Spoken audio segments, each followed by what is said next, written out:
Hello बच्चों, let's read this question. So the question says, why did Gandhi ji decide to launch a nationwide satyagrah against the proposed Rowlatt Act 1919? How was it opposed? Gandhi ji ने क्यों decide किया कि हमें एक nation wide सत्याग्रह चाहिए, सत्याग्रह करना है against the proposed Rowlatt act के अगेंस्ट, और कैसे इसको अपोज किया गया था. Let's see the key concept. So the key concept is satyagraha. अब सत्याग्रह गांधी जी का पैटर्न था प्रोटेस्ट करने का, जिसमें वो सत्याग्रह कह करके सत्य के लिए आग्रह करने को कहते थे, एक नॉन वॉयलेंट मूवमेंट करने के लिए कहते थे. Let's see the pointers. The first point is Rowlatt act was हरीडली passed by imperial legislative council despite the United opposition of Indian members. Indian members के यूनाइटेड अपोजिशन के बाद भी इंपीरियल लेजिस्लेटिव काउंसिल बहुत जल्दबाजी में रॉलेट एक्ट को पास कर देती है. Second is the act was brought to repress the political activities and arrest political prisoners without trial for 2 years. अब एक्ट का मेन पर्पस क्या था कि इंडिया में पॉलिटिकल एक्टिविटीज़ को रिप्रेस किया जाए, और जो भी पॉलिटिकल प्रिजनर्स है, किसी को भी पॉलिटिकल प्रिजनर बता करके 2 साल तक के लिए बिना ट्रायल के, विदाउट ट्रायल अरेस्ट कर लिया जाए, जेल में रखा जाए. Third point is Mahatma Gandhi wanted a non-violent civil disobedience against the unjust law.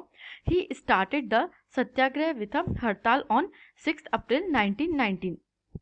अब गांधी जी चाहते थे कि ये जो अनजस्ट लॉ है, लॉ अनजस्ट कैसे हुआ, क्योंकि ये बिना ट्रायल के आपको 2 साल के लिए अरेस्ट कर लेता था.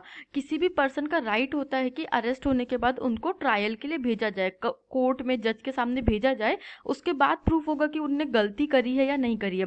But here without trial prisoners were sent to jail. तो इस अनजस्ट लॉ के अगेंस्ट गांधी जी स्टार्ट करते हैं एक सत्याग्रह. उसको सिविल डिसोबीडियंस बोलते हैं, but don't confuse it with the civil disobedience movement of 1930. ये 1919 में सिविल डिसोबीडियंस मूवमेंट हुआ था, 1930 वाला नहीं है. तो वो एक हड़ताल के थ्रू 6 अप्रैल 1919 को एक हड़ताल करते हैं, और उसके बाद नेशन वाइड सत्याग्रह लॉन्च कर देते हैं रॉलेट एक्ट के against. Let's see the ways of opposing. अब कैसे अपोज किया था रॉलेट एक्ट को? सबसे पहले by the rallies and strike. Rallies were organised in various cities. Workers went to strike in railway workshops and shops close down. अब देश भर में जगह जगह पे रैलीज और स्ट्राइक्स ऑर्गेनाइज की गई थी. जो वर्कर्स थे वो रेलवे वर्कशॉप्स पे स्ट्राइक पे चले गए थे. They were not working in railway workshops, और रेलवे एक बहुत इंपॉर्टेंट ट्रांसपोर्टेशन का मोड था फॉर द ब्रिटिशर्स. तो इससे बहुत ज़्यादा इम्पैक्ट पड़ रहा था ब्रिटिशर्स पे भी, और जितनी भी शॉप्स थी उन सबको भी बंद कर दिया था, जिससे कि मार्केट प्लेस में भी या इकोनॉमी पे भी थोड़ा इम्पैक्ट पड़ रहा था. Second point is damage to public property. Public property को डैमेज किया. On 10 April 1919 the police in Amritsar fired upon a peaceful procession, provoking widespread attacks on banks, post offices and railway stations.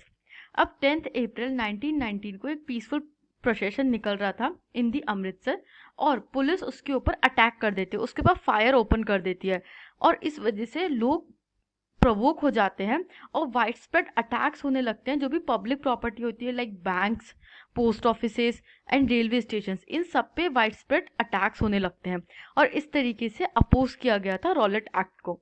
I hope you understood this question. I hope you understood this question. Thank you and best of luck.